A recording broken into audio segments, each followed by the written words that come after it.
నిన్న కూడా ఇక్కడ ఉన్నటువంటి ఎమ్మెల్యే చంద్రశేఖర్ గారు ప్రెస్ మీట్ పెట్టి వెలుగొండ ప్రాజెక్టు విషయంలో కూడా ఈ జిల్లా ప్రజల్ని పచ్చి అబద్ధాలు చెప్పి నమ్మే ప్రయత్నం చేస్తా ఉన్నారు. అదేమిటి అంటే మొన్న జరిగినటువంటి బడ్జెట్ సమావేశాల్లో ఇప్పుడు ఉన్నటువంటి తెలుగుదేశం పార్టీ ప్రభుత్వం వెలుగొండ ప్రాజెక్టుకి 300 కోట్లు కేటాయించింది.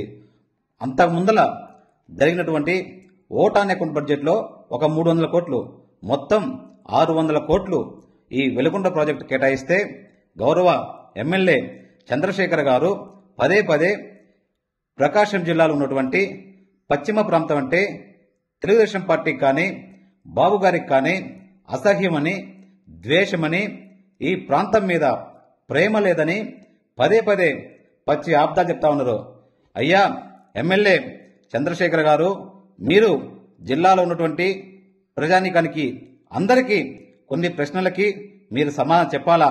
ఆ రోజు 2014లో జరిగినటువంటి ఎలక్షన్లలో ఈ పశ్చిమ ప్రాంతం ఏదైతే ఉందో మార్కాపురం కానీ, ఎర్రగొండపాలెం కానీ, గిద్దలూరు కానీ, ఈ 3 సీట్లు మా పార్టీ ఓడిపోయినా ఏ రోజు తెలుగుదేశం పార్టీ ప్రభుత్వం కానీ బాబు గారు కానీ ఏ రోజు రాజకీయంగా ఆలోచించకుండా ఈ ప్రాంతం అభివృద్ధే ముఖ్యమని భావించి తనకి చేతనైనంత వరకు వెలుగొండ ప్రాజెక్ట్ని కంప్లీట్ చేసినారు.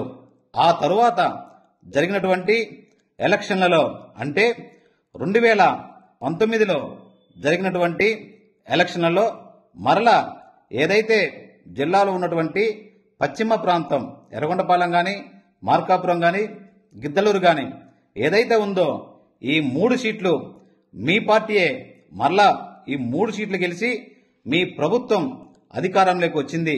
అధికారంలోకి వచ్చిన తర్వాత వెలుగొండ ప్రాజెక్టుకి మీరు చేసింది ఏందో ఈ జిల్లా ప్రజలందరికీ సమాధానం చెప్పాలా.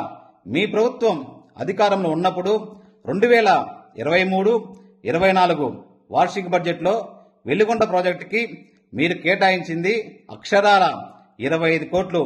ఈ 25 కోట్లతోనే మీరు వెలుగొండ ప్రాజెక్టుని పూర్తి చేసి జాతికి ఎట్లా అంకితం చేసిరో మీరు సమాధానం చెప్పాలా. వెలుగొండ ప్రాజెక్టుని పూర్తి చేయకుండా మీరు ఏదైతే ఈరోజు పచ్చి అబద్ధాలు చెప్తా ఉన్నారో ఇంకా 2000 కోట్లు 3000 కోట్లు అవసరమవుతాయని మీరు చెప్తా ఉన్నారో మరి ఈ 2000 కోట్లు 3000 కోట్లు ఆ రోజు కేటాయించకుండా పని పూర్తి చేయకుండా మీ స్వలాభం కోసం ఓట్లు వేయించుకోవాలని ఒక కుట్రతో ఈ జిల్లాలో ఉన్నటువంటి పశ్చిమ ప్రాంత ప్రజల్ని అమాయకులను చేసి మోసం చేసి గొర్రెలనుకొని మనం ఏది చెప్తే అది వింటదని చెప్పేసి మీరు చేసి ఓట్లు వేయించుకొని ఈరోజు ఎర్రగొండపాలెంలో మరలా మీరు గెలిచిన సందర్భం. మీరు నిజంగా ఆ ప్రాజెక్టు పూర్తి చేయకుండా ఎట్లా జాతికి అంకితం చేసిరో దానికి సమాధానం చెప్పి మీరు పాదయాత్ర చేస్తే ప్రజలందరూ సంతోషిస్తారని నేను చెప్తా ఉన్నా. ఈరోజు ఈ నియోజకవర్గ ప్రజలు ఎవ్వరికి ఉన్నటువంటి ఒక చక్కని అవకాశం మీకు ఇచ్చిర్రు. అసెంబ్లీకి వెళ్లి కొట్లాడే అవకాశాన్ని ఈ 11 మందిలో ఈ నియోజకవర్గ ప్రజలు మీకు ఇచ్చిర్రు. మీరు ఆ అవకాశాన్ని సద్వినియోగం చేసుకొని అసెంబ్లీకి వెళ్లి ప్రభుత్వాన్ని నిలదీయండి. అప్పుడు మేము అన్యాయం చేసినాం, మోసం చేసినాం, ప్రాజెక్టు కంప్లీట్ అవ్వకుండా మేము మా పార్టీ, మా వైఎస్ఆర్ పార్టీ, మా నాయకుడు జగన్మోహన్ రెడ్డి గారు పశ్చిమ ప్రాంత ప్రజల్ని అమాయకులను చేసి ఆ రోజు అన్యాయంగా ఆ ప్రాజెక్ట్ని జాతికి అంకితం చేసిర్రు అని మీరు సారీ చెప్పి ఈరోజు వెలుగొండ ప్రాజెక్టుకి ఎక్కువ నిధులు కేటాయించమని మీరు డిమాండ్ చేయండి. ఈ అవకాశం మీ ఒక్కడికే ఉంది జిల్లాలో. ఈ అవకాశాన్ని మీరు సద్వినియోగం చేసుకోండి. మీరు పదే పదే ప్రోటోకాల్ గురించి మాట్లాడుతూ ఉన్నారు.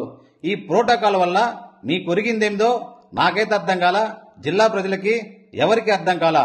ఈ రాష్ట్రంలో జగన్మోహన్ రెడ్డి గారికి, పెద్దిరెడ్డి రామచంద్రారెడ్డి గారికి, భూజేపల్లి శివప్రసాద్ రెడ్డి గారికి లేని సమస్య, లేని ప్రోటోకాల్ మీ ఒక్కరికే వస్తా ఉంది.